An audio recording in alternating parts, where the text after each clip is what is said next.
Tsunami Sea was one of the most anticipated albums of the last year. I mean, it had metal fans like this. I don't need it.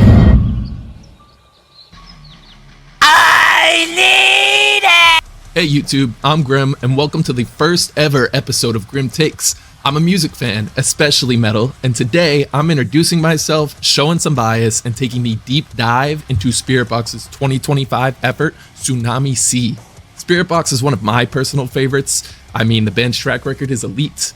They've really been one of the it bands in the core and metal scene in general over the last couple of years, and so Tsunami Sea is coming to us with a lot of really heavy expectations. I'm talking sky high, and I'll be honest, my first listen after release, it didn't hit. I didn't get it.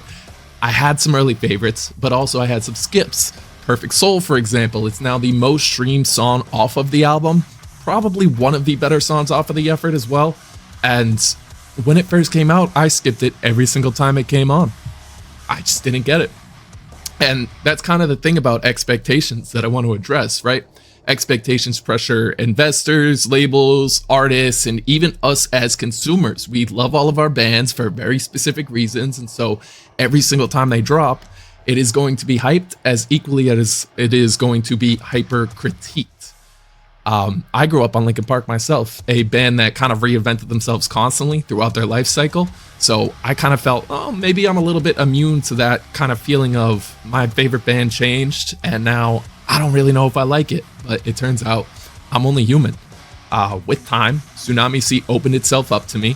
First listen versus now is really night and day, and that growth, that breathing space that it really took for the album to set its roots and kind of start to click before the vision all made sense, that's exactly what separates a great album from a really good one.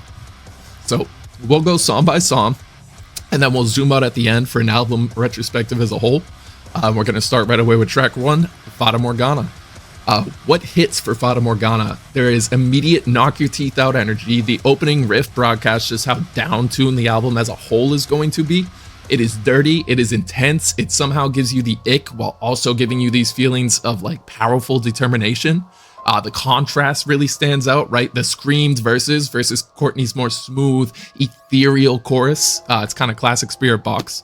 And the lyrics overall follow a theme of kind of mirage, right? Fata Morgana is an Italian term for a sort of mirage. And we're going to see a little bit more of that throughout the album as well. But overall, just kind of an overarching theme of sorrow masquerading as destiny, right? Kind of this feeling like I am destined to be in this hole for the rest of my life, so that is where I will stay. And we kind of follow Courtney as she's caught in the grip of this mirage that she's fighting against, unsure which way is correct and which way is kind of the weaker, more destructive parts of her ego, negatively impacting her and her decision making. Overall, it's a perfect opener for the album. It establishes the raw energy that the album is going to have, and it also kind of hints towards some of the electronic notes we're going to get later on. There's lots of slides. I love slides, and for that reason, amongst many others, I'm going to leave Fata Morgana with an 8 out of 10. Track 2, Black Rainbow. The vibe on this one is just energy spike. I kind of describe it to people as drum and bass death metal, which is sick, and who would have known that those two things went together so flawlessly? I mean, from the outside looking in, it makes sense, right? We're talking about pacing, we're talking about tempo. Obviously, drum and bass and death metal are going to go together, but nobody had ever really done it before, at least not that I had heard. Nobody as impactful as Spiritbox had done it before, I will say, right? There's kind of this almost knocked loose style rhythm guitar underneath the bottom line of the track too, which I really love and appreciate. Obviously, Knocked Loose is a band that's getting a lot of recognition outside of metal circles. They're getting a lot of recognition within the mainstream, so that's kind of cool to see some of those more mainstream now metal sounds getting pulled into this work as well.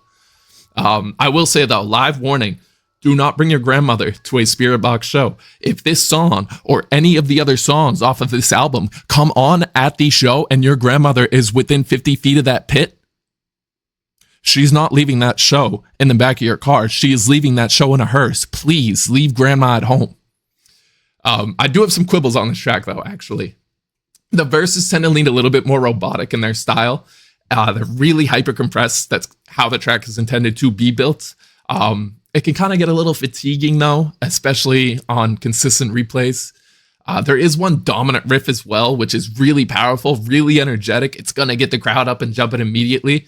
But again, when I look at replay value for a band like this, right, I expect to listen to a song one time and then come back to that song a second time and hear things I didn't hear the first time. And then come back a third time and hear things I didn't hear the first or second times, right? I expect that depth and that kind of layering within a band of this caliber. And maybe I'm still missing major things, but I personally did not get any of that on Black Rainbow. The riff kind of just started to fatigue a little bit. So yeah, it's a complaint. I guess I'd also nudge the drums a little bit higher in the riff, but who am I? The bridge is electric. It's a showstopper. They cut to an absolute moment of silence, and we all know silence is some of the most powerful notes you can play in music. No notes. And then they just drop it with Courtney letting out the most blood-curdling "You're hard" you've ever heard in your life. And if anyone is within range of you, there's a solid chance they're getting hit when that shit drops. That's all I'm saying. In terms of what the song is about, a Black Rainbow is kind of something of an unattainable, a mirage, right? So again, we're sliding into that mirage themes. So it echoes Fata Morgana, right? But a Black Rainbow is also a real life sort of mirage. It has something to do with light refractals and moonlight, and majority of the time it's not visible to the human eye. Which again plays into the mirage play we've been talking about throughout this album, seeing things that are not really there, blah, blah, blah. It's cool, man. It's cool. It's consistent so far. I think the mantra overall, too, that's repeated in the chorus of dissolve this place, rejoice, repeat, kind of nails the nihilistic cycle of mental health that this album is investigating. Mental health as a villain, I should say. And Courtney herself has cited Beyond the Black Rainbow, which was a 2010 film produced by, excuse my pronunciation, Panos Cosmato, as an influence for this song. It's this song, as well as the film, kind of talk about a disconnect between Vancouver Island, Spiritbox's homeland, and the surrounding Vancouver mainland. Just kind of cultural differences between the two, how they kind of tend to not understand each other. Maybe it's similar to what it is here in America, right? Where rather than understanding, we are living to point fingers and living to point blame. And Courtney's freaking sick of it, so she wrote a song about it. Cool. When I first heard this song, it was an easy 10. Like I said, that energy is going to sweep you up off your feet right away. Anyone that hears this for the first time is going to start moving if they're standing still. And but overall, like I said, kind of that sameness throughout the track takes a little bit away from me here. So I'm not going to give Black Rainbow that perfect 10 that I really thought I would have my first listen. I'm instead going to leave it with a 7 out of 10, which brings us to track 3, which I've already discussed briefly, Perfect Soul.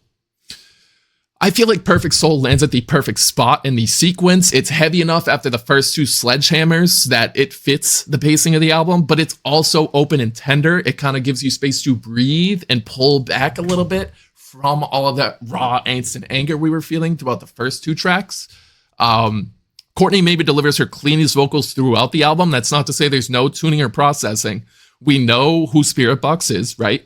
We know what kind of experimental efforts these guys participated in before forming Spiritbox. I said these guys, Courtney as well, obviously. I wrestled a bear once. If you know Spiritbox, you probably know them. Anyways, so yeah, there is a little bit of tuning and processing on the vocals for this track, but if you're somebody that really tries to shy away from vocal processing, I think this one's still going to appeal to you. The processing is done in such a way that it still allows Courtney's raw talent to shine through, and that I really appreciate. So lyrically, we see a vibe of kind of self-awareness under pressure, right? On the chorus, Courtney talks about, I shine a light onto 1,000 eyes all watching, waiting. Gratitude and anxiety coexist, right? Courtney both understands her position as a person with fame now, as a person with a fan base, that she should feel gratitude for everything she has.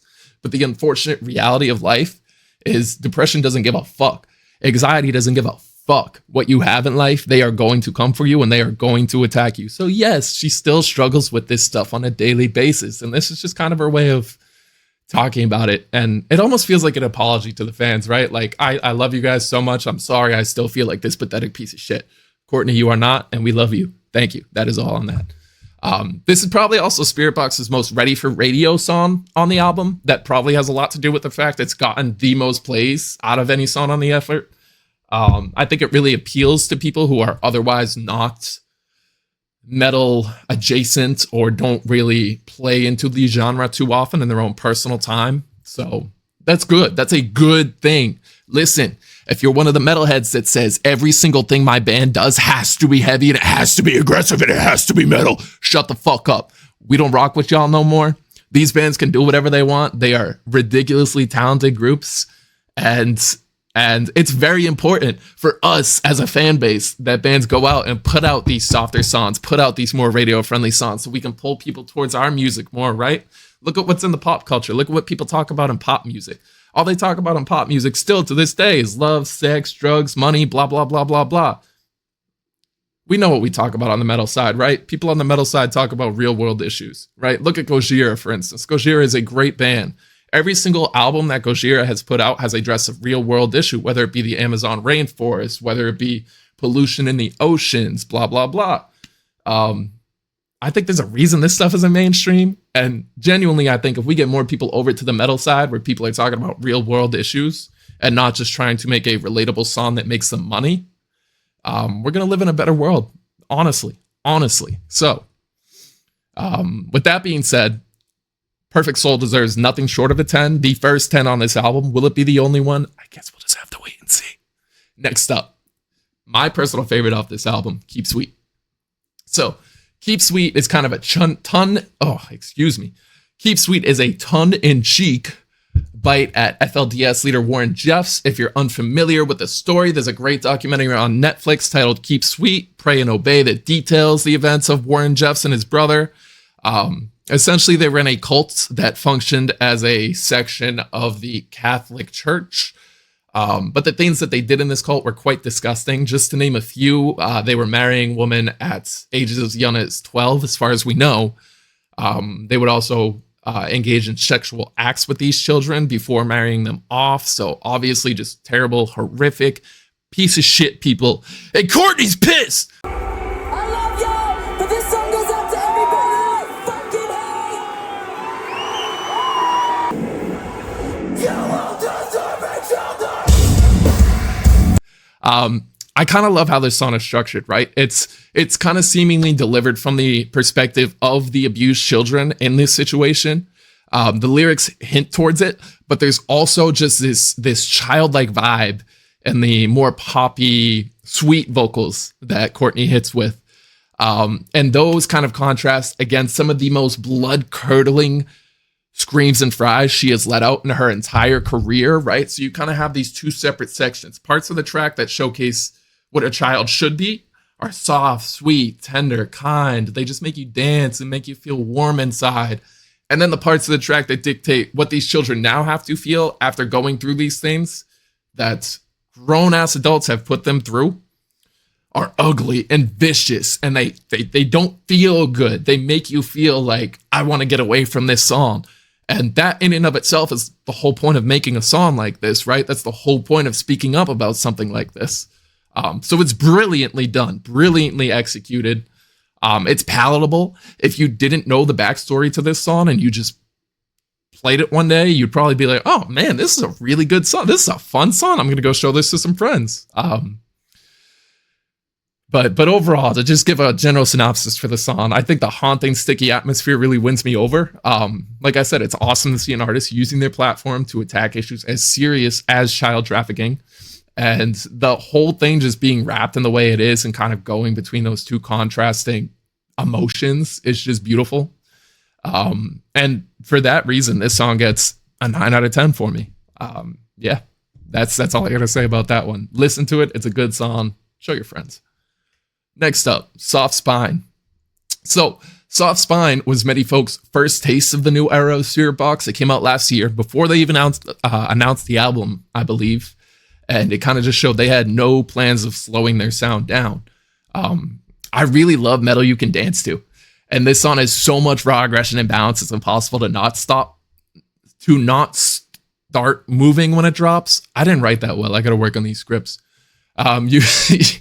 Couple that with Courtney putting every ounce of all of her hate into every single scream, though, and you've got an absolute gem of a track. The band has described the track as being a diss track, not towards anyone in particular, but towards whoever they particularly hate in the moment. Courtney tends to start this song live by screaming, "This goes out to everyone I fucking hate." But in general, they kind of describe the song as being written for whoever I'm hating most in the moment, right? But genuinely, it feels like more of an attack against industry types, people within the music industry.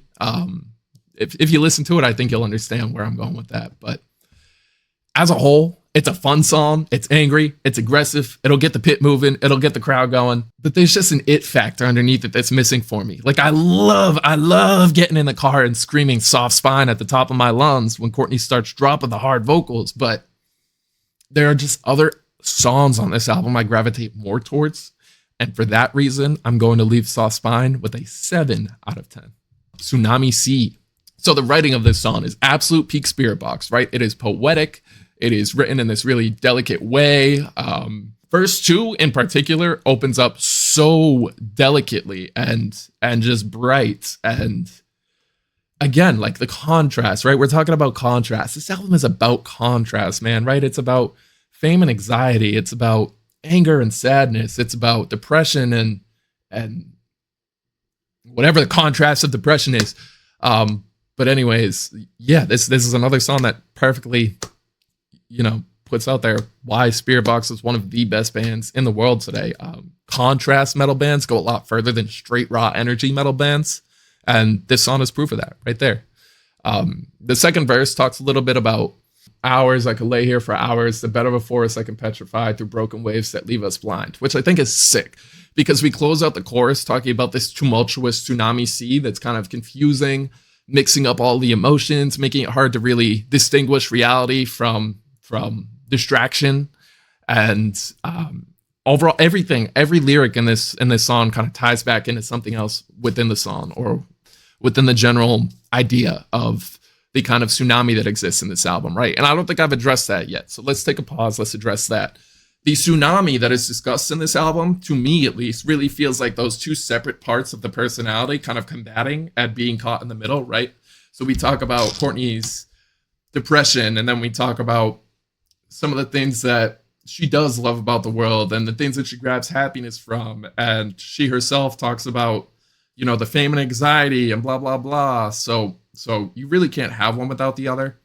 But regardless, when it's all happening at lightning speed and you're just living your life, sometimes you could kind of feel like you're trapped in the middle, right? The eye of the tsunami. And that's what this album is. This album puts us right directly in the eye at the point of pressure where everything is cracking and those two sides are kind of colliding and exploding into each other. And it's done really well. It's almost reminiscent of Nine Inch Nails is the Downward Spiral album, right? When we talk about albums that were perfectly executed to kind of give off a vibe, I think this album executes maybe not to the same level, but really close. It's really well done. So back to Tsunami Sea, the song, the flow overall is really well maintained on the track. I feel like Courtney's vocals kind of tend to carry it. I find myself in the shower singing the chorus often, and it's what you expect out of a Spiritbox title track, and that's not bad. That is a great thing. It is probably the most poetic song off the album. It's not aggressively heavy. It's kind of somewhere in the middle. And for that reason, I'm leaving Tsunami Sea with a 9.5 out of 10. And the only reason I'm not giving it a 10 out of 10 is because it is a song that metal fans will adore, right? In the sense that you have to come back to the song 7, 8, 9, 10 times before you can really grasp the storytelling that's going on within the song. You need to let some concepts set, rest, settle, and then come back to it, right? And you need to do that over kind of several days almost to really get a grip for what the song is as a whole. And for people outside of the metal realm, that's not something that they're used to. That's not something that they're going to have fun with. And this song might just sound like noise at first. To the metalhead, this is going to be a perfect 10 off rip. Perfectly executed walls of sound. Fantastic lyricism. But as a general kind of evaluation, 9.5 out of 10. A Haven with Two Faces. I used to skip this song, but deep listens for this and a little bit of research as well later, I kind of just feel like it's not a necessary song, but it plays like a sister to Black Rainbow, right? It's just more angst about home, cultural disconnect. It's really prog orientated. If you're a prog fan, this is probably going to be your favorite song on the album. It's done tastefully. There's sparse electronics all throughout. Dream Theater-esque, right? Steady groove under soft vocals. I like it. I like what I hear. It's well produced. It's well mixed. It just doesn't grip me. So I don't know. Maybe I'm wrong about this one. Maybe this is the most gripping song on the album. If you feel that way, feel free. Let me know how fucking stupid I am in the comments down below. But regardless, I can't leave this song with more than a 6 out of 10. I'm sorry, guys. Next, No Loss, No Love. All right, so No Loss, No Love arrived pre-album, and it's almost illegal levels of violent, right? In like the best way. It's this hybrid between kind of drum and bass, pulse, hyperpop, spoken word bounce, gnarly down-driven guitars, some of the most intense vocalizations you will ever hear in your life. Its only con, genuinely, is that it ends too abruptly, and I always have to rewind and listen to the song again. But that's a good point to kind of bring up in the song's favor, right? This song just balances so well this hyperpop, peeled back, dancey atmosphere, and then this absolute punch you in the face, knock your fucking grandmother out choruses and bridges. And like there's one part of the song where Courtney just starts screaming out something about Bader Drifter, beg you join me, and they cut the music right as she goes into her guttural beg you join me, and it just hits, man. It is beautifully executed. There is so much energy in this song. If you don't like No Loss, No Love, I'm going to let you know right now, something is seriously wrong with you. Go get checked. Okay, anyways, the title kind of alludes, right, to the idea of cutting loss out of your life. No loss, no love, right? If there is no love to begin with, then cutting this thing out of your life really isn't a loss at all. I think the rot, though, here that we're discussing isn't really another person. It's actually self-doubt. And that's kind of what most of the album has been about so far. So this song is really energy first. I think this song was built to be explosive. This song was built to get a crowd going. But regardless, whether it was built for energy, whether it was built to pass on these themes of self-doubt that we're finding throughout the album and guide into the next track, whatever it was built for, it is excellent. 10 out of 10. No Loss, No Love. Song of the year. Song of the year. Okay? I will not hear any discussions on anything else because nothing else measures up. I promise you, nothing else measures up. Okay. Crystal Roses. This is a song I feel like a lot of metalheads are going to bail on as soon as it starts playing, right? It's kind of raw. It's hyperpop sheen, pure decompression after No Loss, No Love. This is just an opportunity for the album to slow down a little bit, right? Remember? You heard me talk about it. No Loss, No Love just gave us so much raw energy and then just cuts. So we have nowhere to place this energy, right? We have nowhere to place this energy. And then Crystal Roses just comes in with this delicate little boom, boom, boom, boom, boom, boom, boom. And like angelic vocals from Courtney and just really hyper pop, floaty lollipops and butterflies kinds of sounds. If that makes sense. So metalheads naturally might turn away from this song as soon as it comes on. But for me, in terms of sequencing, it is a perfect fit. If you would just hit me with more energy coming off of No Loss, No Love, I don't think the song would have been able to measure up to the energy output of its predecessor. So it was almost necessary to come in with a softer song here. Plus, after hitting that much energy, it's just nice to breathe for a little bit. It's nice to have a moment of relaxation, get carried away into this wonderful little delicate dreamscape Courtney is building for us on Crystal Roses. And kind of for that reason alone, I give it a 6 out of 10. It belongs on the album. The placement saves it for sure. And this really could be alluding towards newer sounds we're going to see from Spiritbox in the future as well. I could see them kind of moving into the hyperpop direction. Not strict hyperpop, right? Of course, it's going to be hyperpop metal. This song does have some metal aspects to it in the back half. It's just not enough to make it a metal song. So, 6 out of 10. All right, second to last, Ride the Wave. This one's really a grower for me. Courtney leans really sultry with her fries and dropped syllables, which is a great match for the lyrics and kind of the instrumentation on the song as well. We're still covering concepts of depression cycles and chemical swings.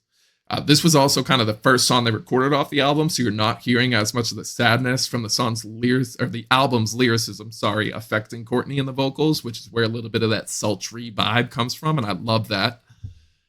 She's kind of spoken outwardly about the absurdities of struggling at 36 with depression despite her lifestyle. But we've already addressed that enough. Our song doesn't have any identifying factors, though, that I feel like really separate it from the heap. Sometimes there's kind of like, I don't know, like sometimes the heavy soft identities don't blend seamlessly, right? I know I just talked about how it's very important metal bands have soft sounds worked into their songs as well. On this one, I just would have been fine with it going full soft. It feels like the harsh sections of this song don't really fit and aren't really necessary. Maybe I'm missing some major points. Maybe I'm missing some major information that makes that work here. It's experimentation. That's great, right? We want experimentation. Experiment is how we find new, cool music, but it just doesn't hit for me, man. So the bass is strong enough. I'm going to leave it with a 7 out of 10, but honestly, I'm just excited to get on to the final track on the album, Deep End. Now, Deep End is probably one of the most beautiful songs Spiritbox has ever produced and written. It was written by former member Bill Crook before he passed away. Rest in peace to Bill. And honestly, Deep End is just a perfect closer for this album, and it's brought me to tears several times. The arrangement kind of goes from wide to peeled back with plenty of open space for Courtney to stand out. It's really well executed. Lyrically, we're still lost at sea, right? We're still on the tsunami. We haven't broken from the tsunami once. It's been a theme throughout the entire album. But we're kind of starting to see a resolution to the tsunami here that the two selves have created. Not in full, though, and we'll discuss that a bit more later. The guitars are really gentish but uplifting, which I love. Very Gojira-esque, accessible to non-metal listeners, and the mix as a whole is a bit more rock-orientated, which, again, accessible to non-metal listeners. Not every band has to be heavy, like I said, man. One lyric I'll point to is when Courtney describes reaching for broken bottles to attach them to her skin. This is an excellent callback to the previous song. On the previous song, Courtney's bitter, self-hating half had kind of bottled up and sealed away her access to all the necessary emotions to become a complete self. And here on Deep End, we see her finding these emotions again, starting to put them back together. But here's where I say that's why we're only starting to see a resolution. She's the last song, she's starting to put the pieces back together. They haven't fully come back together yet, right? So I'm giving Deep End a 9 out of 10. It would be a 10 out of 10. I'll be very for real. But we're going to go to my album verdict now, and I think that'll explain to y'all why this album does not get a 10 out of 10 from me. So I'm a sucker for concept cohesion. Tsunami Sea threads mirage illusion, identity split, and depression cycles perfectly across all 11 of its tracks. And it's all under this epic imagery of this kind of tsunami at war within itself and Courtney caught within its vortex. The highs kind of include the punishing intensity, the soft moments that still feel heavy, absolute world-class vocals and arrangement detail, fantastic lyricism and poetry, amongst others. The lows include some overprocessed vocals, sometimes repetitive tracks, and possibly a pacing problem as well. And here's where I'll address the Deep End rating. So sonically, I feel release, right? Lyrically, we're getting lingering doubts. To me, there's two possible reads on these kind of opposing feelings. A, it's completely intentional, right? Our current understanding tells us that there is no tidy resolution of poor mental health. It's kind of a permanent process you will deal with throughout your life in its entirety. And because of this, it would almost be foolish to give a self-doubt album a true resolution, right? There is no resolution. You are going to live with that for the rest of your life. You will never solve it. It sounds really sad when I say it like that, but it's true, right? So it makes sense to leave the album with no resolution. It makes sense to leave it open as if, well, we're starting to feel good again, but I'm not really sure if I'm there or not. So that, if that's the case, Deep End deserves a 10 out of 10 for sure. Perfectly executed. Good stuff. The other option, right, is that it's just structural. Some heaviness could shift to the back half of the album a little bit to kind of help with the album's emotional cynicism. And then we could kind of have a resolution at the end, and there's just some structure missing, right? That's beat. That's why Deep End gets left with a 9 out of 10. And that's just me not really having the answers, right? I didn't make the album, so I don't really know. But regardless, the album as a whole gets a 9 out of 10 for me. Its consistency and power make it a serious album of the year contender. It's a heavy album, but it's also got stuff you can show to your normie friends and they can appreciate it. So good work to Spiritbox. This is exactly the kind of albums I want to see coming out of the metal scene, and they knocked it out of the park with this one as a whole. So that's that. Tsunami Sea, a record that proves Spiritbox is here to stay and honestly likely just getting started on their run of dominance. I've been Ggrimm. This has been GgrimmTakes. Drop your score for the album below and let me know what moments broke you, or comment below to let me know, how stupid I sound trying to review this album. Whatever makes your day a little bit easier. Anyways, stay heavy, stay thinking. I'm thinking we're going to be moving towards Sleep Token even in Arcadia for the next review, but if this blows up, if people actually watch this and y'all have a specific album y'all want me to analyze next, please drop it down in the comments. And yeah, that's it. I hope y'all have a great day, y'all.